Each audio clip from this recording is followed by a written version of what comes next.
Mesdames et messieurs, chers étudiants, chers stagiaires, chers élèves de deuxième année bac, économie et technique de gestion comptable, aujourd'hui, on va traiter un exercice d'application sur les agrégats de l'économie nationale dont on a déjà traité le contenu la séance précédente.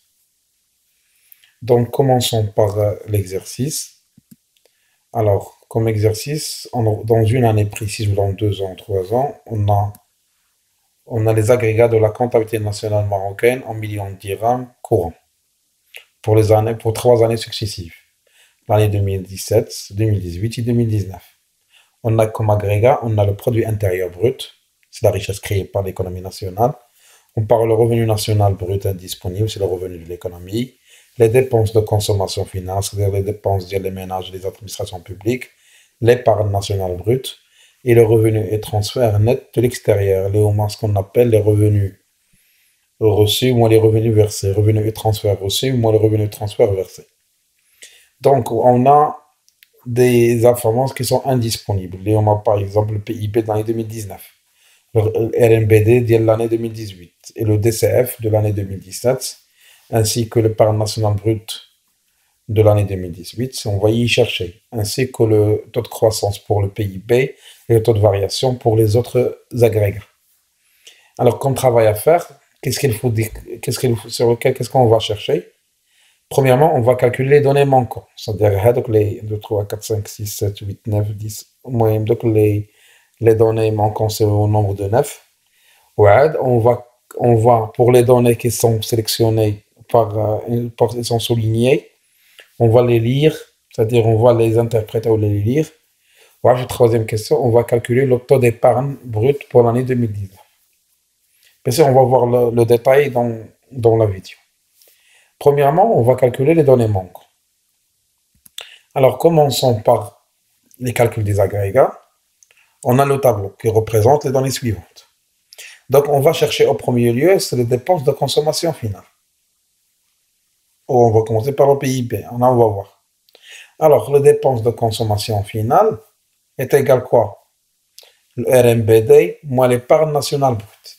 Est-ce qu'il existe déjà une formule qui dit c'est quoi le RMBD? On l'a déjà vu dans la vidéo précédente. Le RNBD, il y a les dépenses de consommation finale plus l'épargne. On a déjà l'épargne nationale brute, on a déjà le RNBD. Facilement, on peut découvrir le DCF. Donc le DCF, c'est quoi? La consommation est égale au revenu moins l'épargne. De ce fait, on a déjà le RNBD, les 845 224. Moins, on a l'épargne 223 954. Donc, ce qui est égal, alors, le montant de dépenses de consommation finale, les OA, 619 270. Ça, pour le calcul du DCF. Maintenant, pour calculer le RMBD, c'est quoi le RMBD? Il y en a soit on utilise la première formule, soit on utilise celle-là. Vu les données là, on ne peut pas calculer à partir de DCF plus l'épargne nationale brute, puisqu'on n'a pas l'épargne nationale brute. Donc, comment on peut calculer? Il y a une autre formule qui dit c'est quoi le RMBD? C'est le PIB plus revenu et transfert net de l'extérieur. Puis on l'a déjà vu dans la vidéo précédente. Donc, le PIB, on a déjà les 827 497 plus le revenu et transfert à 38 493. Donc, on peut facilement trouver le revenu national brut disponible pour l'année 2018. Donc, on va le mettre alors à sa place. D'abord, on a déjà le revenu national brut disponible. Ou on a les dépenses de consommation finale. Donc, on peut facilement trouver l'épargne nationale brute. Alors, donc, qu'est-ce qu'on va faire? L'épargne nationale brute, c'est quoi? On voit le RMBD moins les dépenses de consommation finale. Alors, on a déjà le revenu national brut disponible, 865 990, moins les dépenses de consommation finale, on a 654 773. Facilement, on peut trouver le NB. Il y a 865 990, moins 654 773. Ce qui est égal on va trouver facilement l'épargne nationale brute, il y a 211 217, bien sûr en millions de dirhams. Bien sûr, on va le mettre à sa place. Donc ça, d'une manière simplifiée, on a trouvé toujours les épargnes nationales brutes, mais toujours en jouant sur la formule d'ILH. Le RNBD est égal l'épargne plus la consommation. On a essayé de jouer sur la formule. Maintenant, on va trouver le PIB.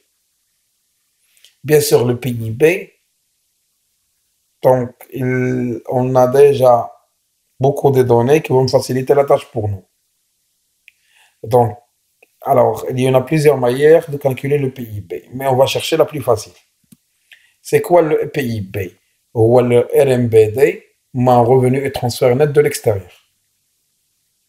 On a déjà le revenu national brut disponible, il est 921 953. Moins, on a déjà le revenu et transfert net de l'extérieur, il est 49 162. Facilement, on peut trouver le PIB. D'où il vient de la formule, qu'il y a une formule qui dit que le RMBD est égal le PIB plus le revenu et transfert net de l'extérieur.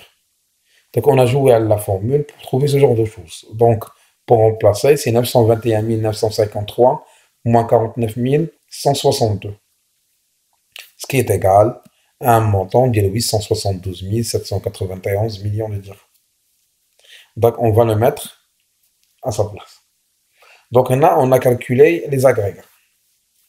Maintenant, on va passer les taux. Les taux de croissance et les taux de variation. Donc, lorsqu'on parle généralement le taux de croissance, c'est-à-dire le PIB d'une manière générale, on parle de la richesse créée par l'économie nationale. C'est un gros taux de croissance. Pour les autres, c'est un gros taux de croissance. On parle de taux de variation. Parce qu'on ne représente pas la richesse créée par l'économie nationale. On ne représente pas le produit national. Mais pour le PIB, c'est la richesse créée par l'économie nationale. C'est pour cela que ça doit avoir le taux de croissance. Alors maintenant, on va passer au calcul de le taux de croissance. Donc le taux de croissance de PIB entre 2019 et 2020, il dit c'est quoi? Le PIB de 2019 moins le PIB de 2018 divisé par le PIB de 2018 fois 100. C'est-à-dire 872 791 moins 827 497 à la 827 497 fois 100. Soit est égal à 5,45. Bien sûr, de la formule de croissance, on l'a déjà fait la séance dernière.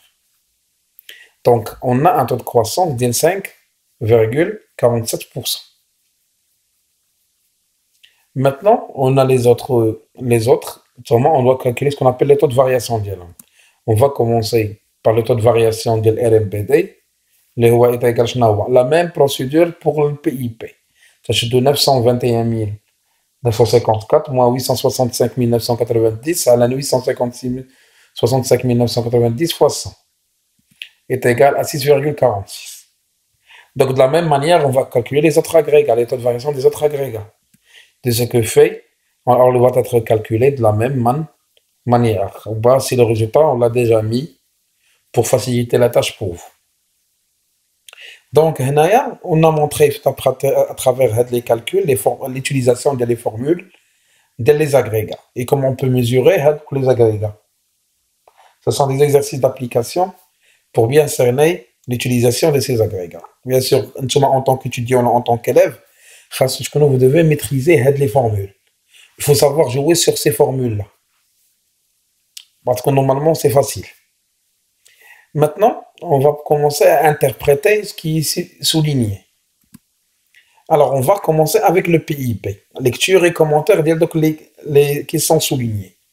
On va commencer avec le PIB dès 2018. Il y a 827 497. Comme on a déjà dit, le PIB, c'est la richesse créée par les agents économiques, ou par l'économie nationale.